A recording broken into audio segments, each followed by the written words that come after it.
Assalamualaikum warahmatullahi wabarakatuh. Kami dari kelompok 1 Yodo Yodimetri izin untuk mempresentasikan hasil diskusi kami. Kami terdiri dari 9 anggota yang nama-namanya terpapar pada slide presentasi. Selanjutnya, minta tolong kepada operator untuk di next.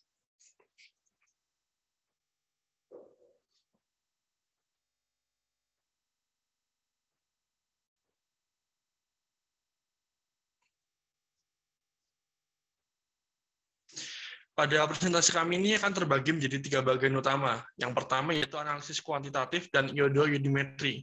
Di bagian ini kita nantinya akan mengetahui apa sih yang dimaksud mengenai iodo-yodimetri, sejarahnya, dan apa sih bagian sebelumnya. Yang bagian kedua ada pendekatan iodi-yodimetri yang terbagi menjadi beberapa subbab kembali, yaitu ada 4 subbab. Dan bagian terakhir adalah aplikasi dan contoh soal. Next. Yang pertama adalah analisis kuantitatif iodo-yodimetri. Mungkin bagi teman-teman lainnya udah paham ya mengenai analisis kuantitatif, yang berarti bersifat kepada sifatnya ataupun sifat dasarnya berbeda dengan kualitatif, yang berdasarkan yang sebaliknya. Nah, pada iodo-yodimetri sendiri kita akan berfokus mengenai jumlah literasi redox nantinya.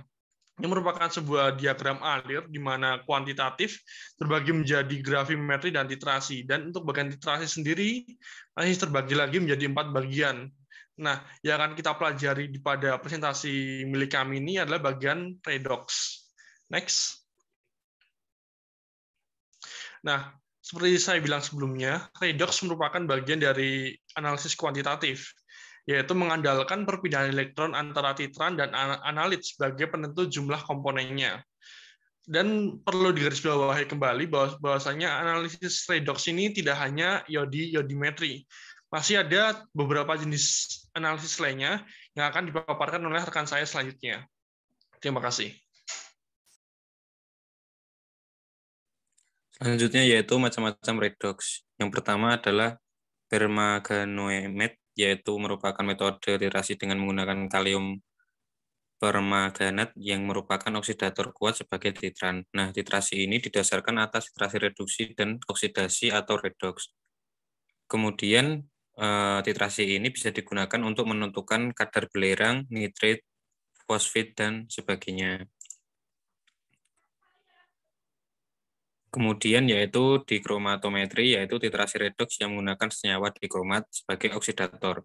Senyawa dikromat ini merupakan oksidator yang kuat, tapi lebih lemah daripada permanganat tadi. Nah, kalium dikromat merupakan standar, biasanya menggunakan kalium dikromat yang untuk standar primer. Penggunaan utama dikromatometri yaitu untuk penentuan besi 2 dalam asam klorida. Kemudian serimetri dan iodo-iodometri, yaitu titrasi menggunakan larutan baku serium sulfat untuk zat uji yang bersifat reduktor. Titrasi dengan iodium ada 2 macam, yaitu iodimetri atau secara langsung dan iodometri yaitu cara tidak langsung. Dalam iodimetri, iodin digunakan sebagai oksidator, sedangkan iodo digunakan sebagai reduktor. Kemudian ada bromometri. Nah, bromometri ini merupakan penentuan kadar senyawa berdasarkan reduksi oksidasi, di mana proses titrasi reaksi antara reduktor dan bromin berjalan lambat, sehingga dilakukan titrasi secara tidak langsung dengan menambahkan bromin yang berlebih. Selanjutnya, pengertian iodometri akan dijelaskan oleh rekan saya.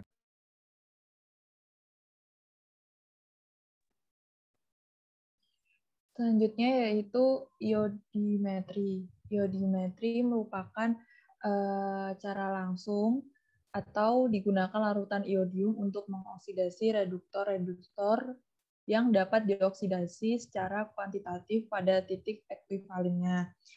Nah, untuk contohnya sendiri itu ada penentuan kadar vitamin C dalam suatu obat sariawan dan penentuan kadar tembaga dalam campuran logam. Next.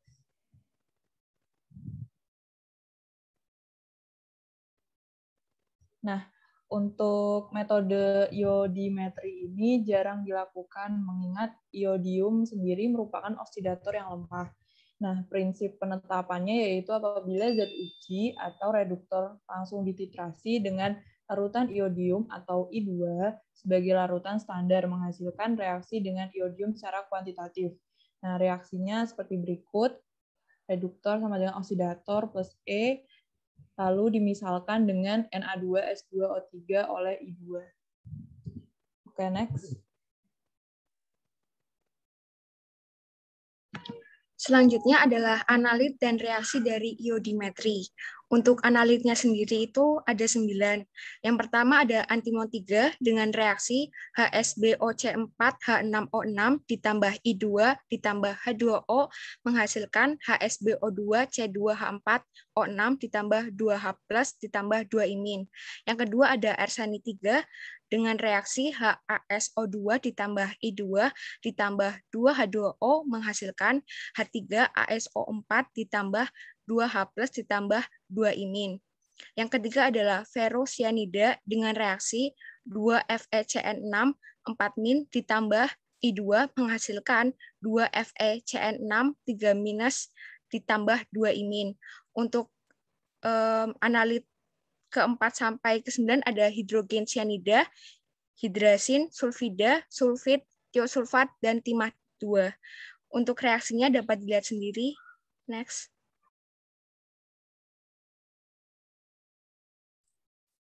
Selanjutnya adalah iodometri. Jadi iodometri adalah analisa titimetrik yang secara tidak langsung untuk zat yang bersifat oksidator, di mana zat ini akan mengoksidasi iodida yang ditambahkan membentuk iodin. Iodin yang terbentuk akan ditentukan menggunakan larutan baku tiosulfat. Next. Nah, melalui titrasi tak langsung ini, semua oksidator yang akan ditetapkan kadarnya direaksikan terlebih dahulu dengan ion iodida berlebih, sehingga I2 dapat dibebaskan. Selanjutnya, I2 yang dibebaskan ini dititrasi dengan larutan baku sekunder, yaitu Na2S2O3 dengan indikator amilum. Berikut adalah reaksinya, yaitu analit plus ion iodida menjadi I2, selanjutnya I2 ditambah dengan titran, yaitu standar tiosulfat menjadi produk. Next.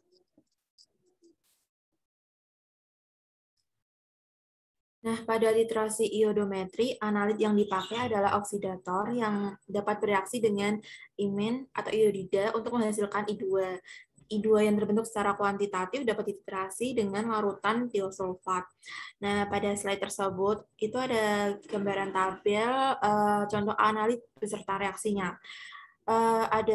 Dapat kita lihat ada analit arsenik 5, ada bromin, ada bromat, ada klorin, ada klorat, kemudian ada tembaga 3, ada dikromat, ada hidrogen peroksida, selanjutnya ada iodat, ada nitrit oksigen, ozon, periodat, dan permanganat dengan reaksi seperti yang bisa kita lihat pada slide tersebut. Next.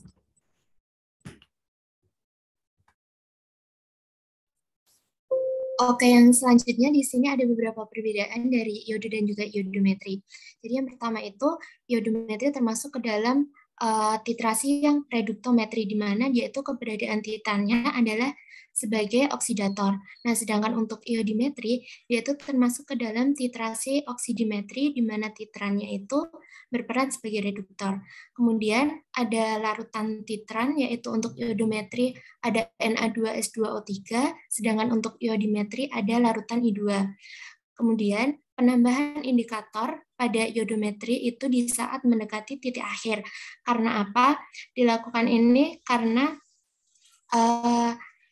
kanji akan mengabsorpsi I2 dalam larutan, sehingga I2 ini nanti tidak dapat bereaksi dengan Na2S2O3. Nah, sedangkan yang iodimetri itu dilakukan penambahan pada saat awal penitran karena kanjinya tidak akan mengabsorpsi I2 di dalam larutan. Kemudian oksidator dalam iodometri itu berperan sebagai titrat, kemudian pada iodimetri reduktor adalah sebagai titratnya.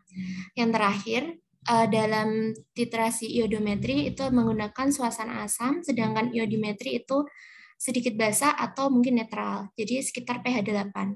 Oke, selanjutnya. Selanjutnya adalah standarisasi.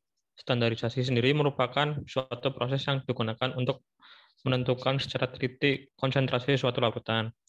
Larutan standar adalah larutan yang konsentrasinya telah diketahui. Larutan standar itu dibuat dari sejumlah solut yang diukur secara teliti dengan melarutkannya ke dalam larutan. Nah, pada iodimetri, larutan standar yang digunakan adalah iodium atau I2. Standarisasinya dapat dilakukan dengan arsenik trioksida. Nah, sedangkan pada iodometri yang digunakan adalah natrium tiosulfat. Standarisasinya dapat dilakukan dengan bikromat, bromat, iodat, garam Cu, dan ferricyanida. Next.